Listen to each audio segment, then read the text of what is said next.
سورہ فاتحہ پڑھنی کیوں ضروری ہے؟ اس لیے کہ سورہ فاتحہ ساری تعلیمات کا خلاصہ ہے۔ حدیث پاک میں آتا ہے جو کچھ آسمانی کتابوں میں تھا اللہ نے سارا کا سارا قرآن مجید میں نازل فرما دیا۔ جو کچھ قرآن مجید میں تھا اللہ نے اس کو سورہ بقرہ میں نازل فرما دیا۔ جو سورہ بقرہ میں تھا اللہ نے اس کو سورہ فاتحہ میں نازل فرما دیا۔ اس لیے سورہ فاتحہ کو کہتے ہیں فاتحۃ الکتاب، کتاب کا اوپننگ چیپٹر، کتاب کی سمری، کتاب کا خلاصہ، تمام تعلیمات کا خلاصہ سورہ فاتحہ کے اندر ہے۔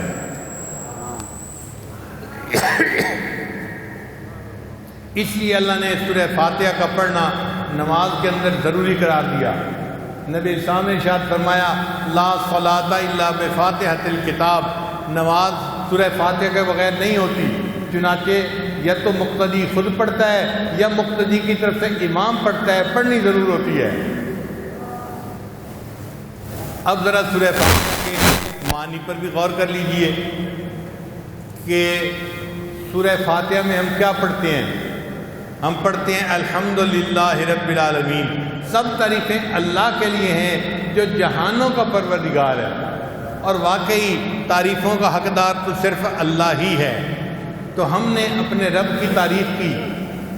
حدیث پاک میں آتا ہے جب بندہ کہتا ہے الحمدللہ رب العالمین، اللہ اس کا جواب دیتا ہے حمدنی عبدی، میرے بندے نے میری حمد بیان کی۔ پھر ہم آگے پڑھتے ہیں الرحمن الرحیم، اللہ آپ رحمان بھی ہیں اور رحیم بھی ہیں۔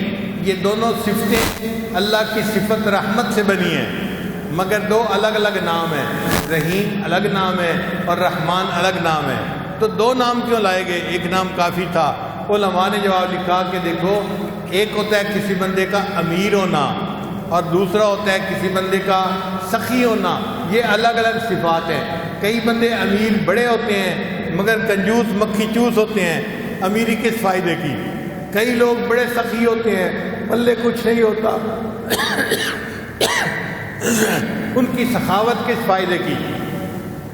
مزہ تو یہ ہے کہ پیسہ بھی خوب ہو اور سخاوت بھی خوب ہو کہ انسان اس کو اللہ کے راستے میں لٹائے۔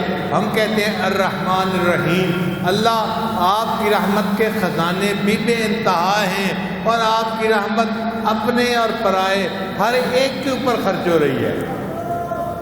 اللہ وہ ذات ہے جو اپنوں کو بھی دیتا ہے، پرایوں کو بھی دیتا ہے، وفاداروں کو بھی دیتا ہے، غداروں کو بھی دیتا ہے، مسلمانوں کو بھی دیتا ہے، کافروں کو بھی دیتا ہے۔ آپ بتائیے کافروں کو اولاد کون دیتا ہے؟ اللہ دیتا ہے۔ وہ دہری ہوتے ہیں، اللہ کے وجود کو نہیں مانتے، اللہ ان کو صحت دیتے ہیں، عزتیں دیتے ہیں، رزق دیتے ہیں۔ تو اللہ تو اتنا بڑا شہنشاہ ہے جو اپنے اور پرائے سب کو عطا فرماتا ہے۔ تو الرحمن الرحیم کا مطلب اللہ آپ کی رحمت کی بھی کوئی انتہا نہیں اور آپ کی رحمت اپنے اور پرائے ہر خاص و عام کے اوپر خرچ ہو رہی ہے۔ پھر اس کے بعد فرمایا مالک یوم الدین، اللہ آپ قیامت کے دن کے مالک ہیں۔ کیا مطلب؟ اللہ قیامت کے دن کے منصف بھی ہیں۔ منصف کہتے ہیں انصاف کرنے والا۔ اللہ تعالیٰ کی صفت ہے قسط، وہ قیامت کے دن کے منصف بھی ہوں گے، مگر اللہ تعالیٰ قیامت کے دن کے مالک بھی ہیں۔ کیوں یہ کہا؟ اس لیے کہ جج اگر کسی کو فیور کرنا چاہے تو کہتے ہیں جی میں کیا کروں، میرے تو ہاتھ بندھے ہوئے ہیں، قانون کی میں آگے پیچھے نہیں کر سکتا، تو مجبوری ہوتی ہے جج کی۔ لیکن جو مالک ہوتا ہے اس کے لیے کوئی مجبوری نہیں ہوتی۔ اللہ آپ قیامت کے دن کے مالک ہیں۔ آپ اگر کسی کو بخشنا چاہیں گے تو مالک کو کوئی پوچھنے والا نہیں ہوتا، جس کو چاہیں گے آپ بخش دیں گے۔ اے اللہ آپ تو قیامت کے دن کے مالک ہوں گے۔ اب جب اس طرح سے ہم نے اپنے اللہ کی تعریف کی، الحمدللہ رب العالمین، الرحمن الرحیم، مالک یوم الدین، پھر اس کے بعد ہم نے آگے ایک ایسی بات کہی ایاک نعبد و ایاک نستعین، اللہ آپ ہی کی عبادت کرتے ہیں اور آپ ہی سے ہم مدد مانگتے ہیں۔ یہ کیوں کہا آپ ہی کی عبادت کرتے ہیں؟ اس لیے کہ ہم اللہ کے ساتھ کسی کو شریک نہیں بناتے۔ اللہ تعالیٰ شرک کو معاف نہیں کرتے، ہر چیز کو معاف کر دیں گے، ہر گناہ کو معاف کر دیں گے، شرک کو معاف نہیں کریں گے۔ وجہ کیا؟ اللہ تعالیٰ غیور ہیں، اپنی عبادت میں کسی شریک کو پسند نہیں فرماتے۔ آپ غور کیجئے، اگر کسی آدمی کی بیوی اس کو آ کر کہے میں آپ کی بھی بیوی ہوں، وہ قبول کر لے گا؟ اس کو گھر سے ہی نکال دے گا، کہے گا نہیں تم یہ کہو میں آپ کی ہی بیوی ہوں۔ یہ نقطہ شرک کا خامن کو گوارا نہیں، تو اللہ تعالیٰ ہے، ان کو بھی یہ شرک کا نقطہ گوارا نہیں۔ وہ بھی فرماتے ہیں میرے بندے تم یہ کہو تیری ہی عبادت کرتے ہیں اور تجھ سے ہی مدد مانگتے ہیں، کسی اور کی طرف نگاہ اٹھا کے ہی نہیں دیکھتے۔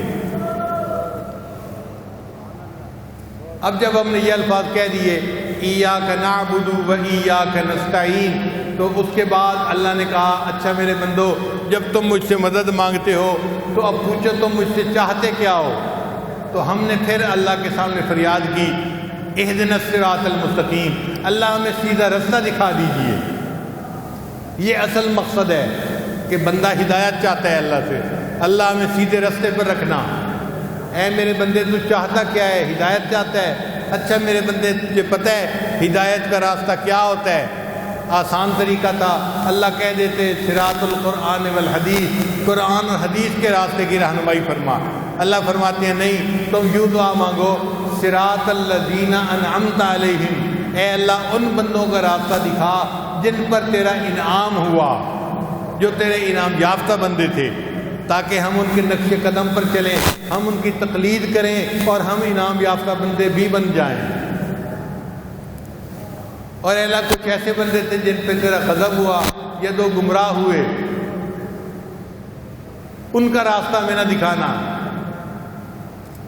غیر المغضوب علیہم ولا الضالین، اے اللہ جو گمراہ ہوئے یا جن پر آپ کا غضب ہوا، جیسے عیسائی ہیں، یہودی ہیں یا دہریے ہیں یا مشرک، اللہ ان کا راستہ نہیں دکھانا، ہمیں انعام یافتہ بندوں کا راستہ دکھانا۔